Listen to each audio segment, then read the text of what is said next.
बिस्मिल्लाहिर्रहमानिर्रहीम। अस्सलाम वालेकुम। लाइव डॉक्टर शाहिद मसूद के साथ मैं हूं सुमेरा सलीम। नाज़रीन, पाकिस्तान तहरीक इंसाफ के चेयरमैन बैरिस्टर गौहर साहब ने कहा है कि बानी पिचाई अप्रैल के आखिर या मई के पहले हफ्ते जेल से बाहर होंगे, जबकि मोहसिन नकवी साहब से वज़ीर आज़म शहबाज शरीफ साहब की मुलाकात हुई है और सदर मुमलिकत आसिफ अली जरदारी साहब और वज़ीर आज़म शहबाज शरीफ साहब ने हब हादसे में कीमती जानों के ज़िया पर अफसोस का इजहार किया है। इसके अलावा भी दीगर मौज़ूआत पर आज हम गुफ्तगू करेंगे। स्टूडियो में हमारे साथ मौजूद हैं डॉक्टर शाहिद मसूद। अस्सलाम वालेकुम डॉक्टर साहब। वालेकुम जी, आपको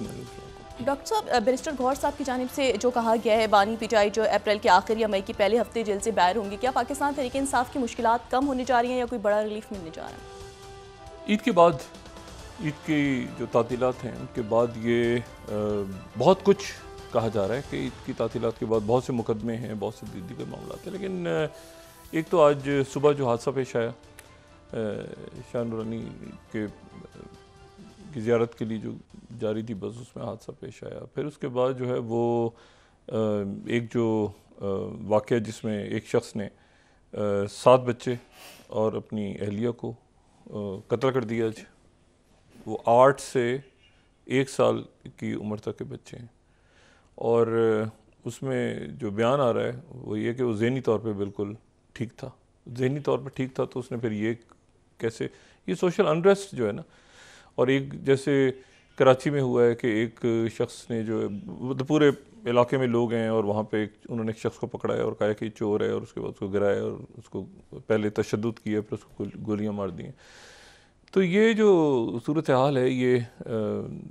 सोशल क्राइम्स बढ़ रहे हैं क्योंकि सोशल अनरेस्ट बहुत ज़्यादा है, महंगाई और जो बाकी मामलात के ऊपर बात करते रहें। तो देखें ईद के बाद जो है वो किस तरह से सियासी मंजरनामे पे क्या चीज़ें बढ़ती हैं। लेकिन इस वक्त जो सबसे अहम मामला दरपेश है पूरी दुनिया को, वो ये है कि क्या इसराइल और ईरान की जंग होने जा रही है, और जो अमेरिका की और कई वेस्टर्न मुल्कों की भी और इवन रशिया की भी जो इंटेलिजेंस हैं और बाकी जो असेसमेंट्स उनकी डिप्लोमेटिक, वो ये है कि ये तो तय है कि ईरान अटैक करेगा, ये उनकी असेसमेंट है, लेकिन कहाँ पे और किस वक्त करेगा, इसराइल के ऊपर बराह रास्त करेगा या ये कि उनके किसी सफारतखानों पे को हिट करेगा, ये अभी तक तय नहीं हो पाया। और यानी ये मुकम्मल असेसमेंट है उनकी। अब उसमें जो कल शाम को जो जापानीज़ प्राइम मिनिस्टर हैं किशिदा, उनको स्टेट डिनर दिया वहाँ पे, वो स्टेट गेस्ट के तौर पे, ये बड़ा इम्पोर्टेंट है ये दौरा उनका, जो जापान के वज़ीर आज़म हैं। और उस दौरे के बाद जो है वो प्रेस कॉन्फ्रेंस से ख़िताब किया, प्रेस से भी मिले प्रेसिडेंट बाइडेन उनके साथ, जापान के वज़ीर आज़म के साथ, और उन्होंने वहाँ पे कहा कि हम जो हैं वो इसराइल के साथ एक आहिनी जो है वो दीवार की तरह साथ खड़े हैं इसराइल के तहफ़्फ़ुज़ के लिए। ये प्रेसिडेंट बाइडेन ने कहा। और ईरान की तरफ से, किसी मुल्क की तरफ से अगर इसराइल पर अटैक हुआ तो फिर हम बराह रास्त उनके साथ खड़े हैं। अच्छा, मैं अभी इस बात पे दोबारा आता हूँ, लेकिन उसके बाद फिर ये हुआ, उसके आगे पीछे जो है वो सेक्रेटरी ब्लिंकन की जो है वो सेक्रेटरी ब्लिंकन की वज़ीर दिफ़ा से इसराइल के जो गैलेंट हैं उनसे टेलीफोन पे बात हुई और उसमें उन्होंने कहा, अगर हम दिखा सकें इसकी ये डिपार्टमेंट ऑफ स्टेट की 5th स्लाइड हम दिखा सकें, तो बात तो हुई, लेकिन इसमें जो है फिर अगर हम इसको देखें, इस बयान को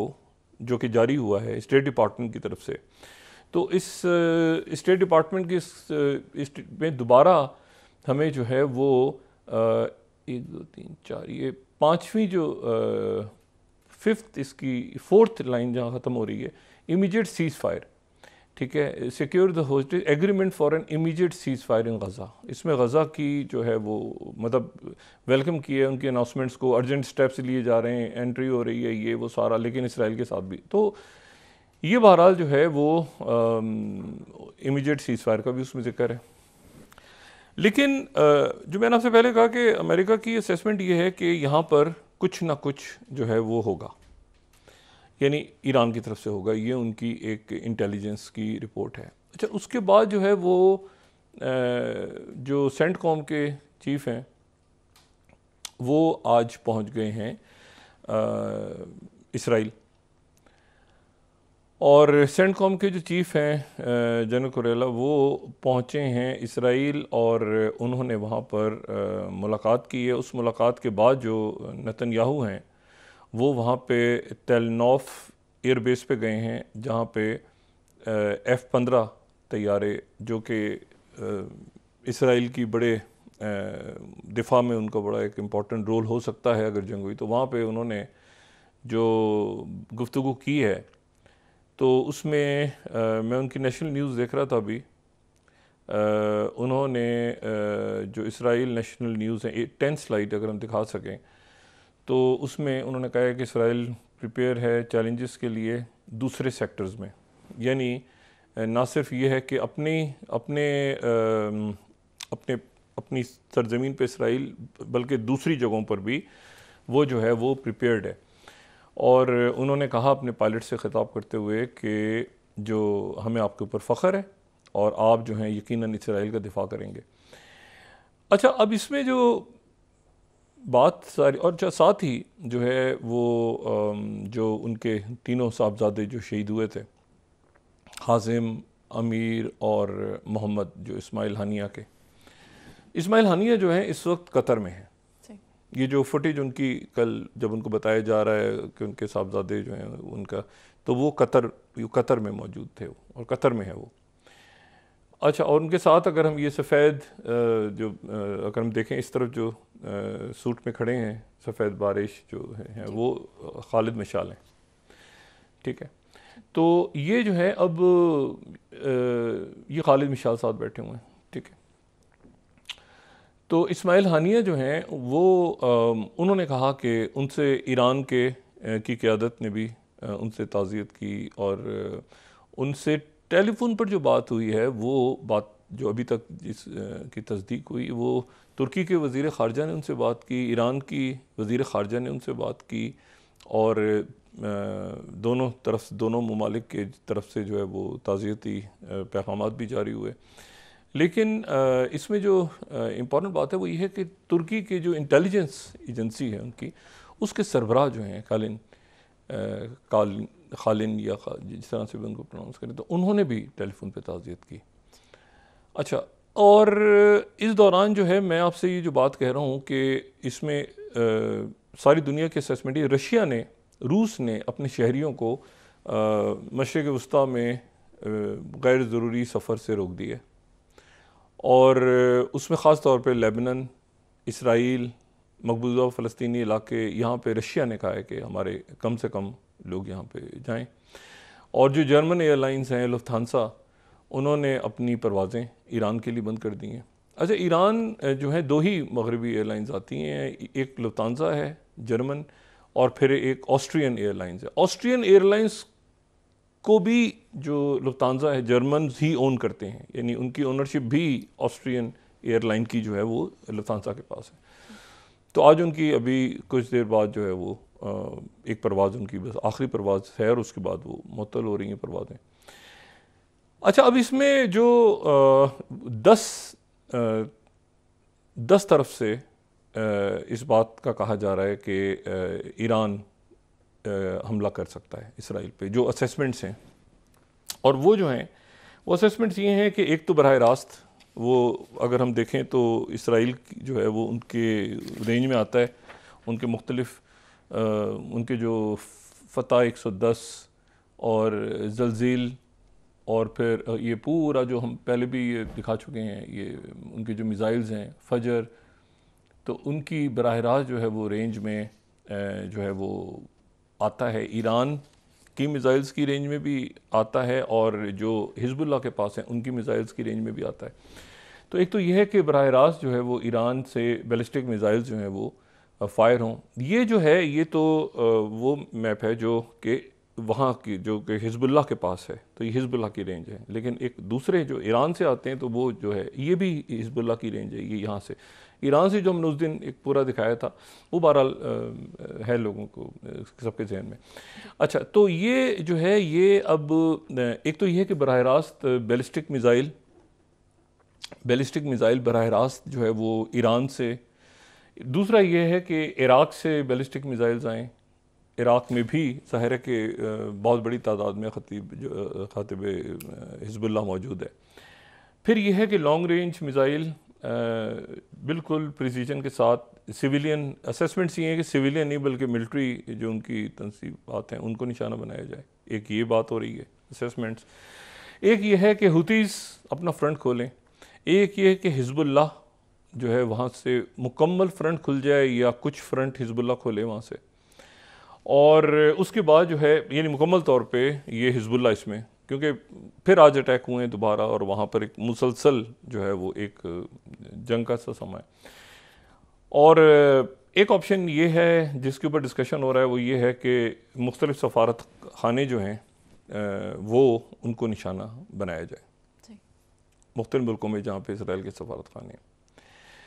अच्छा, अब ये तो जो नेतन्याहू ने आज बात की है तो ये मामलात एक बिगाड़ की तरफ चले गए हैं, और उसकी वजह ये है कि वो जो नेतन्याहू ने जो अटैक किया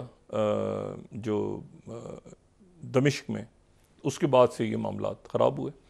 और कि सफारत खाने पर अटैक हुआ। तो उसके बाद रहबर ने भी कल जो बात की अयतुल्लाह ख़ामेनी ने, तो उसके बाद ये जो एक मामलात हैं ये बिगाड़ की तरफ चले गए हैं। अच्छा, अब सेंटकॉम के सरबराह भी आ गए यहाँ पे, और सेंटकॉम के सरबराह और दरमियान में दो बातें सामने आईं। एक तो ये है कि जो मशरिक़ वस्ता के जो नुमाइंदे ख़ुसूसी हैं ब्रेट मैकर्ग, उनको कहा है वाइट हाउस ने कि आप ख़ामोशी से जो है मुख्तलिफ़ मशरिक़ वस्ता के ममालिक जो हैं उनसे कहें। ये अब ये अमेरिकन्स का कहना है कि वो भी मतलब है कि मतलब वो कह रहे हैं कि ब्रेट मैकर्ग जो हैं उन्होंने मुख्तलिफ़ वो मुल्कों से रब्ता कर रहे हैं मशरिक़ वस्ता में, और उनसे कह रहे हैं कि आप ईरान से रब्ता करके ईरान को रोकें। अच्छा, ये एक अलग खबर है। लेकिन जो दूसरी आज डेवलपमेंट है जो इसी दौरान हुई है पिछले चंद घंटों में, वो ये है कि ईरान के वज़ीर ख़ारजा से ये जो एकदम से मामलात हुए हैं कि फ़ौरी तौर पे ईरान हमला करने वाला है, और सेंटकॉम के सरबराह पहुंच गए हैं ख़त्ते में, और हाई अलर्ट हो गए। इस हाई अलर्ट है तमाम अमेरिकन बेसिस पे, तमाम जो यानी जो इसराइली सफारत खाने हाई अलर्ट है। तो उसमें जो आज ईरान के वज़ीर ख़ारजा जो हैं उनकी टेलीफोन पे काफ़ी वज़ीर ख़ारजा से ख़त्ते में बात हुई है। सऊदी अरेबिया के जो वज़ीर ख़ारजा हैं उनसे उनकी बात हुई है। ईद की मुबारकबाद, बज़ाहिर तो यही है कि ईद की मुबारकबाद, लेकिन उसमें ख़त्ते के मामलात भी डिस्कस हुए हैं। इसी तरह से जो मुत्तहिदा अरब अमारात के वज़ीर ख़ारजा से भी बात हुई है, तुर्की के वज़ीर ख़ारजा से भी बात हुई है, कतर के वज़ीर ख़ारजा से भी, ईरान के वज़ीर ख़ारजा की बात हुई है, और इराक़ के वज़ीर ख़ारजा से भी बात हुई है। अब ये ख़ुद बात हो रही है। मेरी जो ईरान में मौजूद लोग हैं वो कह रहे हैं कि जी ये ख़ुद हो रहा है, लेकिन ये जो ख़बर वहाँ से अमेरिकन्स अपने बार बार कर रहे हैं कि उनके कहने पे हो रहा है, तो उनके कहने पे नहीं हो रहा। वैसे ही ईद की मुबारकबाद के लिए, लेकिन एक ज़ाहिर है कि इस वक्त मतलब चूँकि टेलीफोनिक राब्ते भी और वैसे भी बहुत कुछ हो रहा है। और इसमें जो है वो इस्माइल हानिया जो हैं उन्होंने कहा कि ये हमारे जो मुज़ाकरात हैं, हमारी जो बातचीत है वो अपनी जगह जारी रहेगी, और वो जो मामलात हैं वो जो मेरे बेटों की शहादत हो गई उसकी वजह से कोई किसी किस्म का उसके ऊपर हमारी पोजीशन ना कमज़ोर हुई है और ना किसी भी तरह से कोई फ़र्क नहीं पड़ेगा, और हमारी जो तूफ़ान अक्सा है वो भी जारी रहेगी अपनी जगह, और साथ ही जो मुज़ाकरात और हमारी कंडीशंस हैं वो भी साथ जारी रहेंगी। अच्छा, इसमें जो है अब यहाँ पे सिचुएशन ऐसी हो गई कि आज इन्होंने चूँकि एक तूल पकड़ गया मामला, ये डिले हो गया है थोड़ा सा, ठीक है, मतलब ये, लेकिन मैं फिर वही बात कह रहा हूँ कि पस मंज़र में दोनों चीज़ें, मतलब एक तो पस मंज़र में मुज़ाकरात हैं लेकिन एक जंग भी खड़ी है, तो दोनों चीज़ों के दरमियान में इस वक्त है। तो उन्होंने आज दोबारा जो है वो वस्ती गज़ा में जो सेंट्रल गज़ा है वहाँ पे एक जो उनका नासरिया का कैंप है, तो ये दारुल बला के पास ये यहाँ पे उन्होंने उसको वहाँ पे आज बमबारी की है बहुत ज़्यादा, और वहाँ पर शहादतों की इतला है। और उसके बाद जो है दोबारा रफ़ा के ऊपर जहाँ से वो निकल आए थे वहाँ पर उन्होंने वहाँ पर भी बमबारी की है, बॉम्बिंग की है। हालांकि वहाँ से वो निकल आए थे और सिर्फ नाहल ब्रिगेड दरमियान में रह गई थी, लेकिन आज फिर इस मौके से फ़ायदा उठा के उन्होंने फिर बॉम्बिंग की है। उसके नतीजे में शहादतें हुई हैं, कोई हमास की लीडरशिप या बाकी लोग तो उसमें नहीं गए। लेकिन ये चूँकि ईरान के साथ मामला अब ज़रा ये है कि वो मतलब असेसमेंट उनकी ये है कि ये होना है, लेकिन कब होना है, किस तरह से होना है, क्या उसका तरीका अपनाया जाएगा। और अमेरिका इसको अगर ये फैल गया मामला, फिर ये किसी के काबू में नहीं आएगा, फिर ये किसी के काबू में भी नहीं आएगा। और इसीलिए जहाँ पर ये बात चल रही है कि जी वो सेंटकॉम के सरबराह पहुँच गए हैं, बाकी वहाँ पे सफारती कोशिशें भी पस मंज़र में जारी हैं। और इसी दौरान जो है वो हैकर्स ने जो इसराइल के जो मिनिस्ट्री ऑफ डिफेंस के कंप्यूटर्स को बहुत बड़ी तादाद में उन्होंने हैक कर लिया, और उन्होंने जो हैक किया है ये बहुत बड़ी तादाद में कंप्यूटर्स को हैक कर लिया उन्होंने। और वो उन्होंने कहा है कि जी ये जो सारा का सारा वहाँ से कई उन्होंने गीगाबाइट डाटा वहाँ से उठा लिए, और वो ये कह रहे हैं कि इसको हम पब्लिक कर देंगे, इसको हम डार्क वेब पे या बाकी जगहों पे डाल देंगे इस पूरे के पूरे। और ये जो है ये नेट हंग के नाम से, जो है नेट हंगर के नाम से ये ग्रुप है, और इन्होंने 50 बिटकॉइन, और 50 बिटकॉइन बनते हैं कोई $3.45 मिलियन, और 500 फ़लस्तीनी कैदियों की इन्होंने रिहाई का मुतालबा किया है। और इन्होंने कहा है कि वो जो है वो उसको वहाँ से ये सारा डाटा जो है वो हम ये यहाँ पे मैं नूर न्यूज़ को भी कोट कर रहा हूँ, और साथ ही जो इसराइल का मीडिया है उसको भी हम कोट कर देते हैं, ताकि ये जो ख़बर है इसकी जो 20 स्लाइड को भी अगर दिखा दें तो ये कंफर्म कर रहे हैं कि वहाँ के डिफेंस मिनिस्ट्री के कंप्यूटर्स हैक हो गए हैं। अच्छा, और टेलीग्राम पे उन्होंने बताया, और वीडियो मैसेज भी एक रिलीज़ हुआ है कि इसको हम डाल देंगे, कहाँ पे डालेंगे, इसको हम डाल देंगे उस पर फ़रोख्त के लिए डाल देंगे। अच्छा, ये वीडियो भी सामने आ गई है, मतलब ये सारा पड़ा हुआ है वहाँ पे। अच्छा, अब इशू ये है कि वो उसको ज़ाहिर है सिक्योर कर रहे हैं, और ये सारे मामला हैकिंग और तलखी और ये सारा मामला, ये जो सारा मामला है इसी के दौरान जो है यहाँ इसमें से प्रेसिडेंट बाइडेन कैसे निकलते हैं। अब ये एक बहुत बहुत बड़ा मसला दुनिया में खड़ा है कि प्रेसिडेंट बाइडेन जो हैं वो ये मशरिक़ वुस्ता, क्योंकि इस दौरान शदीद हो गई है यूक्रेन पे रशिया का जो मतलब यूक्रेन कहीं पीछे चला गया, वो कहते हैं ना throw him under the bus वाली बात ज़ेलेंस्की, बिल्कुल। और वो ज़ेलेंस्की को ना कोई बात सुन रहा है, ना कोई पूछ रहा है क्या, वो उधर यूक्रेन पे जो अटैक्स हैं वो बहुत ज़्यादा बढ़ गए हैं। और इसी दौरान जो मैंने आपसे बताया कि ये जो प्रेस, ये जो जिसमें उन्होंने कहा कि हमारे हम आइनी दीवार की तरह साथ खड़े हैं, तो ये जो है ये उन्होंने प्रेस कॉन्फ्रेंस जो की जो जापान के वज़ीर आज़म हैं किशिदा के साथ। अच्छा, ये जो है ये बड़ा ज़बरदस्त दौरा जापान के वज़ीर आज़म का, बड़ा ज़बरदस्त दौरा। और अगर ये वाइट हाउस की प्रेस उन्होंने वाइट हाउस की मैं डिनर लिस्ट में देख रहा हूँ, ये अगर हम दिखा सकें तो उसमें जो है वो बाकायदा इसमें आपको नज़र आता है कि जनाब लिस्ट में एक तो प्रेसिडेंट बाइडेन ख़ुद हैं, फिर उसके बाद डॉक्टर जिल बाइडेन हैं, अच्छा फिर उसके बाद जो है वो मुख्तलिफ लोग हैं इसमें। लेकिन इसमें जो अहम बात है ये है कि इसमें एक तो जो अमेज़ॉन के चीफ़ हैं जेफ बेरोज़ वो हैं। अच्छा, प्रेसिडेंट बाइडेन की साहबजादियाँ हैं इसमें, एशले बाइडेन, और उसके बाद न्यूमे बाइडेन, अच्छा कैमिला हैरिस हैं, और साथ उसके सेकंड जेंटलमैन उनके जो यानी शौहर हैं कैमिला हैरिस के, वो सेकंड जेंटलमैन कहलाते हैं वहाँ पे। जैसे फर्स्ट लेडी तो वो हो गई ना, तो ये सेकंड जेंटलमैन है। ये नायब सदर चूँकि ख़ातून है तो उनके शौहर सेकंड जेंटलमैन है, और सदर चूँकि हज़रत हैं तो उनकी अहलिया जो हैं फर्स्ट लेडी हैं। तो वो अब सेकंड जेंटलमैन भी हैं कैमिला हैरिस के साथ, ठीक है।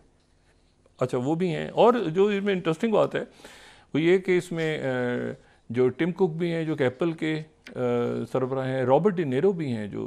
एक मारूफ फिल्म स्टार, वो भी हैं इसमें। और इसमें जो है ये तमाम शख्सियात अब वहाँ पे मौजूद हैं। बड़ी ज़बरदस्त पार्टी उनके लिए हुई है उनके एजाज़ में। और उसमें अगर आप इनके ये अब देखें, मुख्तलिफ ड्रेसिंग में आ रहे हैं जनाब, वहाँ पर मुख्तलिफ शख्सियात आ रही हैं। अच्छा, हिलरी क्लिंटन भी मौजूद थी वहाँ पे,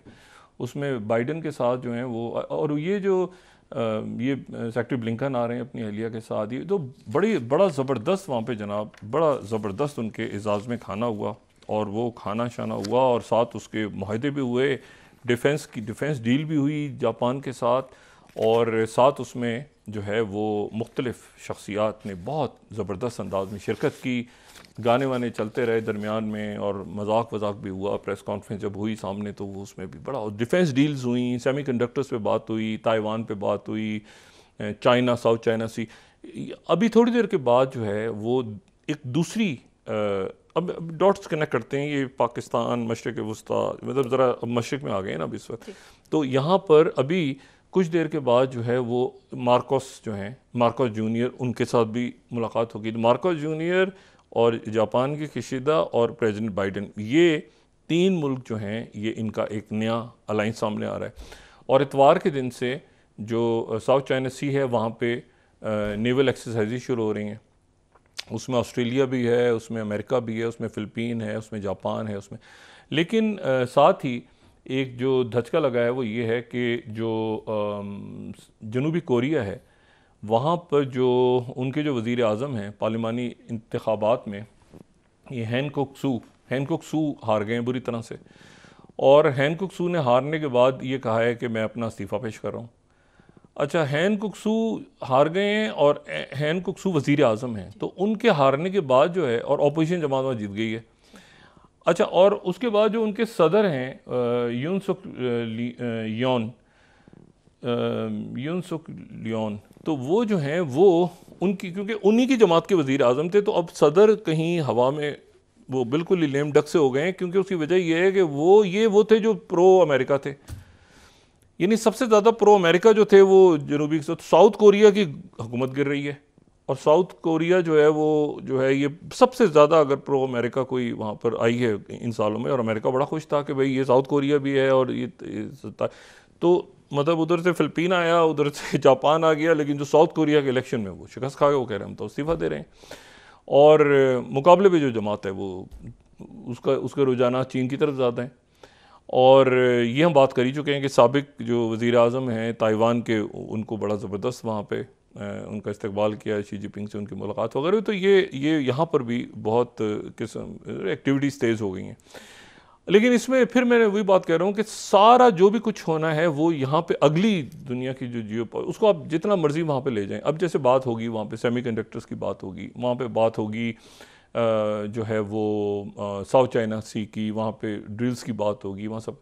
लेकिन ये उसी सूरत में होगा जब सारी आपको तवज्जो चाइना की तरफ करनी पड़ेगी। ये जो यूरोप में और मशरिक़ वस्ता में जो सकिन हो गया अमेरिका, उसकी वजह से वहाँ, और अगर ये मामला ईरान का आगे बढ़ गया, देखें ना, ये सारी फोर्सेस अपनी जगह मौजूद हैं, यानी हुतीज़ अपनी जगह मौजूद हैं,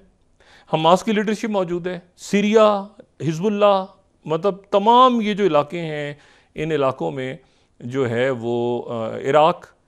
यहाँ हर जगह पर वो फोर्सेस मौजूद हैं जो कि ईरान के साथ हैं। और ये है कि अब बाकी जो मुल्क हैं उनकी पोजीशन भी ख़राब हो गई है, क्योंकि वो दरमियान में सालिसी का किरदार अदा कर रहे थे या सारी बातें, तो वो भी मसला अपनी जगह पे मौजूद है। तो अब ये है कि इनकी असेसमेंट तो है कि जंग होगी, इसीलिए फ़्लाइट्स मुअत्तल हो गई, अलर्ट हो गए, सेंटकॉम के चीफ पहुंच गए, वो हुतीज़ के लिए उन्होंने। लेकिन ये कि यहाँ से अगर वो ये हटाते हैं अपने, यहाँ पे देखें ना आप कहाँ तक ये कि समंदर कितना बड़ा दुनिया का समंदरी इलाका है जिसको आपको सिक्योर करना है। मतलब आपको मेडिटेरियन को भी सिक्योर करना है, जो कि गज़ा का बॉर्डर है, और साइप्रस के साथ हम पहले भी बात कर चुके हैं, जो गज़ा के साथ पूरी पट्टी, और इसराइल के साथ, और लेबनान के साथ, मेडिटेरियन सारी, और फिर ऊपर जाके यूरोप के साथ भी, और सारा मेडिटेरियन। और फिर मेडिटेरियन से आप निकलते हैं तो ये स्विस दरमियान में आती है, और स्विस पूरा, और ये बाब मतलब, और ये सारा, तो ये सारा ख़ित्ता, ये पूरा जो समुद्री ख़ित्ता है। फिर उसके बाद जो है वो, उसके बाद फिर आप बहर अहमर में आ जाएं तो बहर अहमर में हुतीज़ मौजूद हैं। फिर उसके बाद आप आ जाएं ये श्रीलंका और ये जो इंडोनेशिया और ये सारे मुल्क हैं, यहाँ की आप सूरत हाल देख लें, मालदीव की सूरत हाल देख लें, तो ये फिर चाइना यहाँ पे मौजूद है। फिर इसके बाद आप ज़रा जाएं तो ऑस्ट्रेलिया, मतलब दरमियान में कहीं मौजूद है, थोड़ा सा उधर जंग में आता है नहीं आता क्या, तो वो उधर मशकें होंगी, मशकें तो हो रही हैं।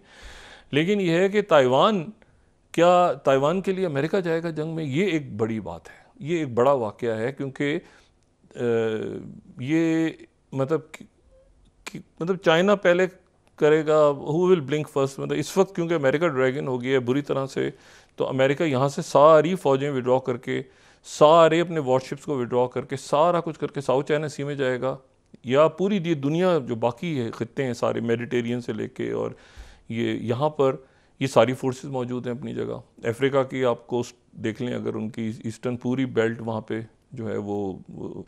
सोमालिया के पायरेट्स किधर गए और सोमाली लैंड में क्या हो रहा है और इधर क्या हो रहा है, तो वो सारा मतलब कोई कामयाबी तो नहीं हासिल हुई किसी भी तरह से। तो इसराइल के लिए कहाँ तक अमेरिका जाएगा, मतलब क्या ईरान के साथ, और ईरान फिर कई फ्रंट्स खोलेगा, एक तो नहीं खोलेगा, बाकी मुल्क देखें। जब ये 2006 में जंग हुई ना हिजबुल्लाह के साथ इसराइल की, जिसको मैंने भी कवर किया वहाँ जाके, तो मैं वहाँ पे मौजूद था। अच्छा, एक तो बड़ी अजीब सी बात हुई, वो ये हुआ कि जिस चैनल पे मैं कर रहा था ARY के लिए मैं कवर कर रहा था उस वक्त जंग, तो वहाँ पे वो नशरियात हम वहाँ से उस वक्त अपलिंक जाके एक न्यूज़ एजेंसी वहाँ की जो है उससे फिर हम सैटेलाइट पे अपलिंक करते थे कि ये सारी फैसिलिटीज़ नहीं थी, ये स्काई ऐप और ये सारा जो भी, तो ये उस वक्त इतनी फैसिलिटीज़ नहीं थी। तो वहाँ से जाके, तो अब अजीब एक तमाशा हुआ ये कि मैं वहाँ से जो उस इलाके में जहाँ पे जंग हो रही थी, तो वहाँ पे एक साहब को मैंने, वो आए, उन्होंने आके बात करनी शुरू कर दी, मैंने उनका इंटरव्यू कर लिया। इंटरव्यू करके मैंने उसको वो दायरे के अपलिंक कर दिए, यहाँ से वो ARY पे चल गया। ARY चलने के बाद अब एक खपड़ गई, मैं वहाँ पे पता नहीं जंग में कहाँ पे किस दुनिया में, वो पीछे खपड़ी हुई है। अब खप क्या पड़ी हुई है जनाब, वो मुझे ट्रेस कर रहे हैं। मैंने कहा मुझे क्यों ढूंढा जा रहा है भाई। वो पता चला जिस बंदे का मैंने इंटरव्यू किया था वो तो अलकायदा का, उसको पूरी दुनिया में तलाश किया जा रहा है, वो कहीं निकल के आ गया, उसके लिए अफ़गानिस्तान में बॉम्बिंग हो रही है, पता नहीं क्या कुछ हो रहा है, इराक में हो रहा है क्या, उसको ढूंढ रहे हैं सारे, वो कहीं वहाँ पे निकल के और मुझे इंटरव्यू दे रहा है खड़ा हुआ कि जी ऐसे होगा ऐसे होगा ऐसे। वो ऑन एयर चला गया, तो ऑन एयर जाने के बाद खपड़ गई कि वो बंदा के, मुझे किधर क्या पता किधर क्या बंदा, बहुत सारे लोग थे उनमें से एक का मैंने इंटरव्यू करके चला दिया, मुझे क्या पता वो किधर गया, वो तो जनाब तो ढूंढा जा रहा है, अलकायदा भी है, ये फलाना। बहरहाल वो भी कहानी मेरे ख्याल से ARY के मैनेजमेंट को याद होगा कि बड़ी कपड़ गई थी। अच्छा, बहरहाल तो ये है कि अब वो तो उस वक्त ये था कि जो कई मुल्क नहीं जाना चाह रहे थे हिजबुल्लाह के साथ, लेकिन जो अरब स्ट्रीट थी, अरब स्ट्रीट जो पल्स अरब स्ट्रीट सारी की सारी जो है वो उस वक्त मुकम्मल तौर पे हिजबुल्लाह के साथ चली गई थी। अच्छा, ये जहन में रखें कि इसमें हमास नहीं थी, इसमें फ़लस्तीनी नहीं थे, इसमें ये लेबनान से जंग हो रही थी ना, जनूबी लेबनान से। और उस वक्त जो है वो उस वक्त 2006 में इतना ज़्यादा आप समझें कि हिजबुल्लाह के पास जो उनकी अपना इंटेलिजेंस, एक छोटा सा बच्चा आता था भागता हुआ, एक छोटा सा बच्चा भागता हुआ आता था, उसके छोटा सा पुराना सा फ़ोन होता था, वो आके कहता था कि निकले यहाँ से, जल्दी निकले, वो तैयारे आ रहे हैं, इसराइल से आ रहे हैं, यहाँ से खाली करें, यहाँ बॉम्बिंग होने लगी है। तो वो सारे लोग, यानी वो एक से फ़ोन दूसरा सिम तीसरा, जासूसी नहीं होती बच्चे, तो हिजबुल्लाह का पूरा नेटवर्क ऐसा था कि वो वहाँ से, ये उस वक्त में 2006 की बात करूँ, अब पूरी हिजबुल्लाह, और रशिया भी मौजूद है, ये जहन में रखें कि रशिया मौजूद है, चाइना मौजूद है ख़ित्ते में, ये सारे मुल्क मौजूद हैं। इनमें से किसी की कोशिश हो, सबकी कोशिश होगी कि ये जंग आगे ना फैले, लेकिन इसको नेतन्याहू हर सूरत में इसको आगे फैलाना चाह रहा है। और उसने ये जो वाक़यात हुए, देखें ना, सफारत खाने पे अटैक, तो बिल्कुल अजीब सी बात हुई, लेकिन ये उसके नतीजे में अब 24-48 घंटों में क्या होता है, हाई अलर्ट है। मैंने आपसे कहा ना कि अभी वहाँ समिट हो रही है, ये चाइना के अगेंस्ट, जो इत्तेहाद बन रहा है फ़िलिपीन का और इनका, वो सब बहुत बड़ी ज़बरदस्त अभी ख़बरें आएंगी कि जनाब समिट हुई 3 मुल्कों की बड़ी, वो चाइना के ख़िलाफ़ एक हो रहा है, तो फिर ये मशरिक़ वस्ता में क्या सूरत हाल बनेगी। उधर यूक्रेन को तो उसकी पिटाई पे पिटाई, पिटाई पे पिटाई, वो अब वो यूक्रेन में तो बिल्कुल ही हो गया ना, अजीब सा मामला हो गया। कौन यूक्रेन, कौन ज़ेलेंस्की, अच्छा हुई ज़ेलेंस्की, वो उधर रॉबर्ट डी नीरो और वो सारे डांस कर रहे हैं, डांसिंग पार्टी हो रही है, वो जनाब अजीब पार्टी चले, तैयार व्यार होके आ रहे हैं सारे जनाब, बड़ा अच्छा है, बड़ा अच्छे लिबास में, लेकिन क्या बना भाई उसका। और ये 34,000 के करीब शहादतें हो गई हैं गज़ा में। तो ये अब मामलात ऐसे हैं कि देखते हैं कि क्या ये जंग फैलती है या इसको दुनिया रोकने में कामयाब हो जाती है, और फिर ये दरमियान में फिर वही बात कि पाकिस्तान दरमियान में। जी डॉक्टर साहब, नाज़रीन वापस आते हैं एक छोटे से ब्रेक के बाद।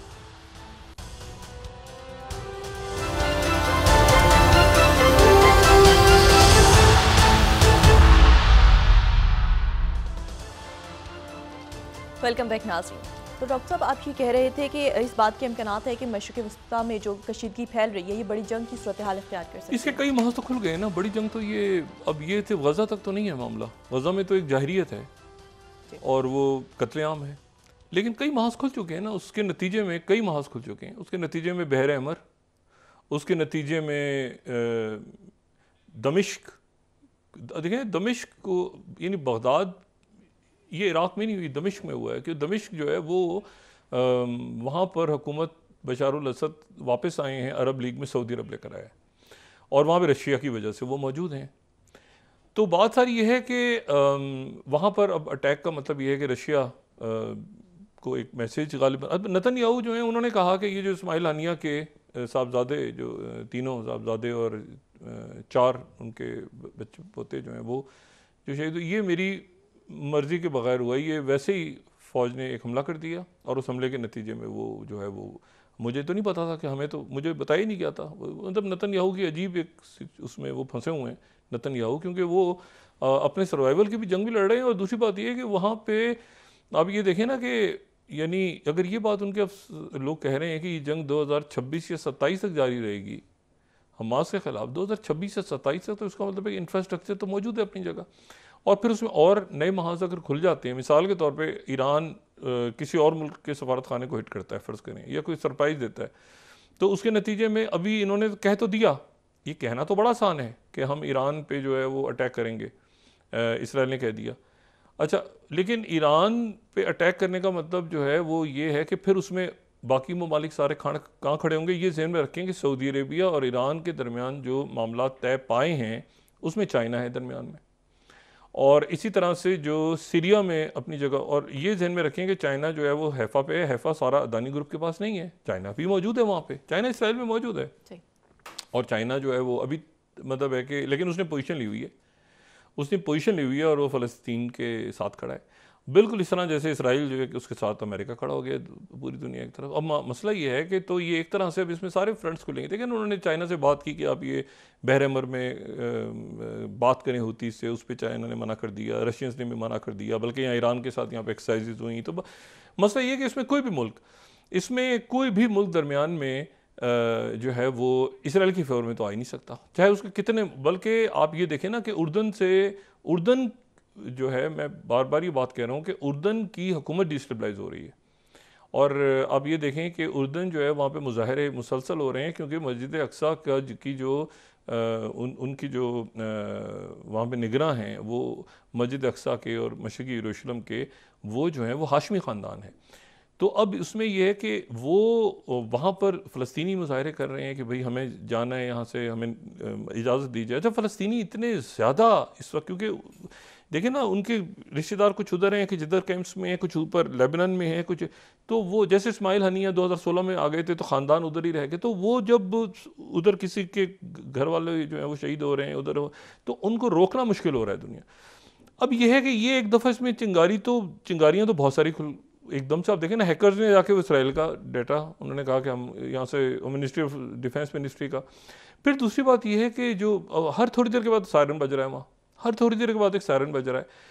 अब सायरन बज रहा है, कभी लेबनान से ना आ जाए कुछ, कभी इराक से ना आ जाए, कभी शाम से ना आ जाए, कभी वो जो है वो हूती यहाँ से फायर ना कर दें कभी। अच्छा वो फिर उसके बाद आप ये देखें कि ये जहन में रखें कि न्यू ईयर के मौके पे हमास ने वहाँ से रॉकेट चलाया था। हमास के पास कितना वो देखें ना, यही सिंबल नहीं हत्या लगा ना, मोहम्मद दैफ आए सामने, वो उनको तो पता ही नहीं। तो वो जो है वो इसमें ये एक बड़ी अजीब सी सूरत हाल है कि इतने दिनों के बाद भी यहाँ पर जो है वो उन्होंने ये नेतन्याहू का तो सर्वाइवल है, नेतन्याहू का भी सर्वाइवल है, और इसराइल का तो शायद, क्योंकि दो रियासती फार्मूला है ना यहाँ पे, दो रियासती फार्मूला। अभी दो रियासती फार्मूला जो है इसको तमाम पाकिस्तान समेत इसको तमाम जो दुनिया है वो दो रियासती फार्मूले पे जाती है। ईरान भी पब्लिकली तो कहता है कि हम ख़त्म करेंगे, इसको सफ़ा हस्ती से मिटाएंगे, लेकिन बहरहाल वो दो रियासती सॉल्यूशन की तरफ सारी दुनिया गई हुई है। वो ये नहीं करेगा ईरान या बाकी मुल्क तस्लीम कर लेंगे इसराइल को, लेकिन ये कि दो रियासती फ़लस्तीनी रियासत का ऐलान हो, बाद में देखा जाएगा, मुल्क अपने अपना फैसला करेंगे किसने उनके साथ ताल्लुकात करने हैं किसने नहीं करने। अभी तो दो रियासती देखें, अभी तो सीज़ फायर, ये इमीडिएट सीज़ फायर, फिर ब्लिंकन ने दोबारा स्टेटमेंट जो आई है उनकी सेक्रेटरी ब्लिंकन की, उसमें इमीडिएट सीज़ फायर है। अब इशू मैं वही बात कह रहा हूँ कि ये फैल तो गई है जंग, ये जंग फैल गई है, ठीक है ना, ये अब गज़ा तक जाहिरियत नहीं है। अब गज़ा को में अगर सीज़ फायर होगा, मुझे हूती से क्या करना है, हूती हिजबुल्लाह का क्या करना है, क्या यहाँ पे प्रेजेंस रहेगी अमेरिका की या इराक से विड्रॉ करेंगे, कितनी फ़ौज जाएगी। और आप यकीन ओवर स्ट्रेच हो रहे हैं ना, ओवर स्ट्रेच। चाइना अभी तक चाइना किसी जंग में नहीं है, यानी ये जो इंडिया के साथ भी उसके मामलात हैं बॉर्डर पे, तो उसमें दोनों एक जगह पे वो स्टैंड स्टिल हुआ ना, स्टेलमेट हुआ है, लेकिन ऐसा चाइना के तो फौजी उतर के किसी जगह पर अभी तक नहीं लड़े ना उनकी जाने गई हैं। तो चाइना की जो पूरी पीपल्स लिबरेशन आर्मी है, और साथ ही रशिया, और साथ ही बाकी मुल्कों में, अफ्रीका, बाकी जगहों पे जहाँ पे किसी वैगनर ग्रुप है, कहीं उनकी बेसिस हैं, कहीं उनकी, तो मामला ये है। और फिर उसमें ये आज देखें सेक्रेटरी ब्लिंकन की आज जो बात हुई, तो एक तो उन्होंने तुर्क वज़ीर ख़ारजा से भी सेक्रेटरी ब्लिंकन ने बात की है, और तुर्क वज़ीर ख़ारजा से जिन्होंने इस्माइल हनिया से भी बात की थी, ताज़ियत की थी, जो फिदान है, तो उनसे बात की, और इसलिए की कि वो तुर्की ने वो लिस्ट में नाम डाल दिए सारे। अब मैकडॉनल्ड्स बंद हो गया है इसराइल में, आप देखें ना, मैकडॉनल्ड्स ने कहा है कि भाई इसराइल की वजह से हमारे तो चीनी चली गई सारी। तो ये पूरी दुनिया के ऊपर इतना इस वक्त एक ये जितना खिंच रहा है मामला, तो ये क्या मुतहम्मिल हो सकते हैं? मतलब क्या मुझे बताएं कि इस वक्त ईरान जो है उसके ख़िलाफ़ अगर वो फैला देता है जंग को, और वो अटैक करता है, और जवाब में मुझे बताएं ईरान पे अटैक होगा, तो ईरान पे अटैक होगा तो फिर ईरान उसके बाद क्या करेगा? उसके बाद तो फिर चारों तरफ से इसराइल के ऊपर पड़ेंगे ना लोग। तो मसला ये है कि ये अब मामला, ये कहने में तो बड़ा आसान है नेतन्याहू का कि F-15 तैयार खड़े रहो, 10 तरफ से हमला हो सकता है 10 तरफ से हमला क्या, वो एक हूती का हमला नहीं रोक पा रहे, वो उधर से अभी तक याहिया सिंवार नहीं हत्या लग रहा, तो वो बाकी उन्होंने क्या संभालना है। तो मसला ये है कि अब इसमें एक तरफ तो ये बात है कि हाई अलर्ट हो गए हैं ये परवाज़ें लुफ्थांसा की और ऑस्ट्रियन एयरलाइंस, और रशिया ने कहा है ट्रैवल एडवाइजरी जारी की है, सारा कुछ किया है। लेकिन दूसरी तरफ जो है वो, जब मैं ये अमेरिका का चाइना के अगेंस्ट में देख रहा हूँ कि जो फ़िलिपीन और फिर फ़ौजी बहरी मशक़ें हो रही हैं शुरू, साउथ चाइना सी में उन्होंने ऐलान कर दिया, एतवार से शुरू हो रही हैं, और ये सारे मामलात कि जी दोबारा वो चाइना के अगेंस्ट एक इत्तेहाद बना रहे हैं और ये सारा कुछ कर रहे हैं, तो इसको रैप अप करना ज़रूरी है। ये अगर मामला नेतन्याहू की वजह से आगे ख़राब हो गया तो अमेरिका तो बहुत बुरी तरह सकिन हो जाएगा यहाँ पे। इसमें अफ्रीका भी आ जाएगा बीच में, अफ्रीकन यूनियन, इसमें सोमालिया, ये आगे पीछे मुल्क सारे, इसमें फिर तो इसको रोकना मुश्किल होगा। तो और रशिया बराह रास्त आ जाएगा सीरिया में। तो ये मेरा ख्याल है कि ये देखते हैं 24-48 घंटों में क्या खबरें आती हैं, लेकिन ये है कि इस वक्त हाईएस्ट अलर्ट पे ये तमाम मुल्क हैं जो कि वेस्टर्न एशिया के ममालिक हैं। लेकिन यह है कि ये मामला सिर्फ गज़ा तक महदूद नहीं रहा, इसके कई फ्रंट्स ऑलरेडी खुल चुके हैं, और अब बराह रास्त अगर दो मुल्क आमने सामने आ गए तो फिर उसके बाद एक हालात किस तरफ जाते हैं। अब देखें ना, यूक्रेन के अंदर अभी तक यूक्रेन और रशिया चल रहा है ना, अमेरिका तो वहाँ पे नहीं आया ना, अमेरिकन ट्रूप्स ने अमेरिका पर खामोशी से यूक्रेन को वो कितना देना है, कितना उसमें फटा पड़ा हुआ है। तो जब दो मुल्क आ जाते हैं सामने आमने सामने तो वो बड़ी ख़राबी होती है। अभी तक अमेरिका और रशिया तो नहीं टकराए ना, यूक्रेन बीच में वो हाथियों की लड़ाई में घास बन गया ना। तो देखें अगले 24-48 घंटों में क्या खबर आती है। बहुत शुक्रिया डॉक्टर साहब। नाज़रीन, इसके साथ ही आज का प्रोग्राम अपने इख्तिताम को पहुंचा। मुझे सुमेरा सलीम को इजाज़त दीजिए। अल्लाह ने के बाद जी डॉक्टर साहब, अपना दोस्तों रिश्तेदारों गुरदनवाह के लोगों का सब ख्याल रखिएगा। अल्लाह हाफ़िज़।